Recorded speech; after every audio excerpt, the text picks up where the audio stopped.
Hai, kita bertemu lagi dan kali ini kita ngomongin tentang feedback atau umpan balik ya. Teman-teman pernah mendapatkan feedback? Pernah diberi umpan balik oleh orang lain? Atau pertanyaannya, apakah kita gampang memberikan feedback pada orang lain? Ya, ini menarik. Kenapa? Karena banyak orang memandang feedback itu sebagai sesuatu yang tidak menyenangkan ketika dia mendapatkan feedback. Atau pada sisi lain, ketika akan memberikan feedback, banyak orang memberikan feedback tapi tidak disukai oleh si penerima feedback. Nah, ini jadi tantangan buat kita ya. Yang pertama kita perlu melihat dulu, feedback itu apa sih gitu ya. Bagaimana cara kita memandang feedback itu akan sangat menentukan bagaimana respon kita terhadap feedback itu. Nah, kalau kita memandang feedback itu sebagai sesuatu yang menyakitkan, sebagai kritik yang mencederai perasaan kita, mungkin kita tidak suka menerima feedback. Padahal sebetulnya kalau kita punya paradigma yang tepat, feedback itu sebetulnya ibarat ini ya. Kalau kita bicara kita mendapatkan feedback, maka kita ibaratnya mendapatkan konsultan secara gratis. Ya, kalau kita bayar konsultan kan biasanya kalau kita butuh jasa konsultan, kita kan biasanya harus bayar tuh. Ya tolong dong diberikan masukan apa yang harus saya perbaiki pada diri saya. Kita harus bayar. Tapi karena orangnya yang namanya konsultan itu profesional, kita oke-oke saja. Nah sebaliknya, ketika yang memberikan feedback itu adalah orang-orang di sekitar kita, teman, atasan, anggota tim kita misalnya ya, itu bisa menimbulkan perasaan, kok dia harus memberikan masukan sih ke saya, kok dia harus komentarin saya sih gitu ya. Nah ini kita perlu meluruskan dulu cara pandang kita terhadap feedback. Anggaplah feedback itu sebagai obat atau sebagai vitamin yang membantu kita untuk memperbaiki apa yang kurang pada diri kita. Ya, nah sebelum itu, kalau sisi sebaliknya nih, kalau kita yang akan memberikan feedback kepada orang lain, bagaimana caranya agar orang lain pun bisa melihat dengan cara kita tadi melihat? Ya, bagaimana cara kita menyampaikan feedback agar feedback kita itu bisa diterima dan kemudian orang merasa beruntung bahwa kita memberikan masukan, bahwa kita menyampaikan sesuatu yang membantu mereka menjadi lebih baik. Karena feedback itu dibutuhkan oleh orang-orang yang tidak bisa melihat secara lengkap. Ya, ada sisi yang sering kita sebut sebagai blind spot, ada titik buta di mana kita tidak bisa melihat bagian itu. Orang lain pun merasakan hal yang sama, sehingga sebetulnya dia juga butuh feedback. Dia juga butuh ditunjukkan hal-hal apa yang perlu diperbaiki dalam dirinya, dalam perilakunya. Nah, jadi ketika kita akan memberikan feedback, agar feedback kita itu efektif, yang harus kita perhatikan adalah satu, pastikan bahwa yang kita feedback itu perilaku.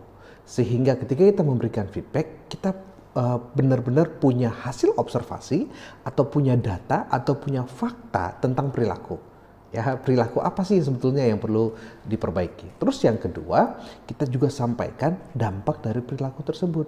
Bahwa ketika kamu presentasi, kamu melakukan bla bla bla bla gitu ya. Atau ketika kamu menawarkan sesuatu kepada klien, kamu menggunakan kata-kata. Nah ini semua yang kita amati, semua yang kita observasi, kita beritahu, lalu kemudian kita tunjukkan dampaknya. Ketika kita melakukan itu, maka tidak ada alasan orang untuk berbantah-bantahan. Orang merasa bahwa iya, saya melakukan itu dan yang disampaikan ini benar-benar perilaku saya. Ya, dan ketika kita menceritakan juga dampaknya, orang jadi melihat, oh iya, saya keliru ketika melakukan itu karena dampaknya ternyata merugikan saya, merugikan orang lain.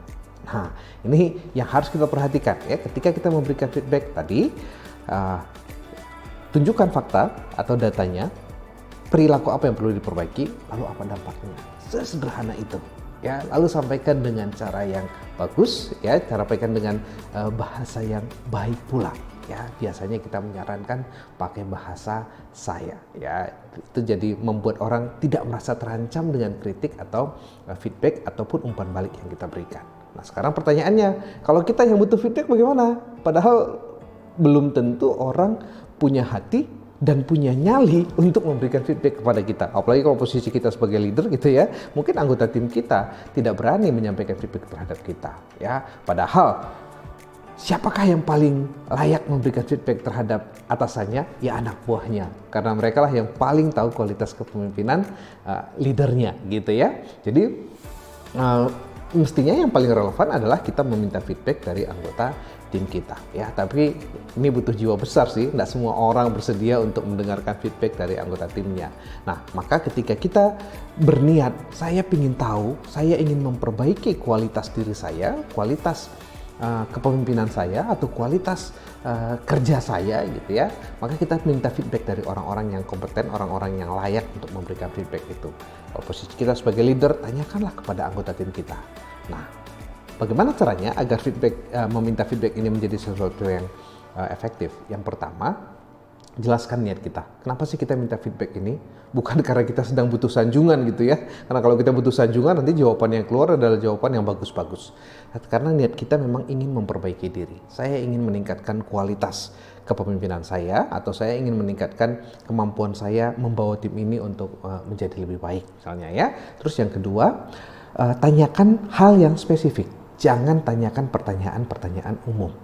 Ya, jadi jangan sampai kita, menurut kalian kepemimpinan saya bagaimana sih? Nah, itu tidak spesifik. Orang akan bingung menjawabnya. Lebih baik tanyakan pertanyaan yang spesifik. Misalnya, menurut teman-teman, ketika kemarin saya memimpin rapat, apa yang perlu saya perbaiki? Atau teman-teman, ketika kemarin kita mengerjakan proyek A, proyek B, atau proyek C, apa yang harus saya perbaiki dalam memimpin tim? Nah, itu akan lebih spesifik. Orang akan lebih mudah membayangkan momennya, kejadiannya, sehingga mereka juga bisa fokus pada perilaku dan kemudian kepada dampaknya. Dan kalau orang sudah memberikan feedback, ucapkan terima kasih, berikan apresiasi ya, karena kita sedang mendapatkan konsultan gratis tentang perilaku kita ya. Baik memberikan feedback ataupun meminta feedback, hindari asumsi. Fokus pada perilaku. Semoga kita bisa meningkatkan kinerja kita, meningkatkan hubungan kita dengan orang-orang di sekitar kita melalui feedback yang efektif. Terima kasih, sampai bertemu di kesempatan lain. Maju-maju.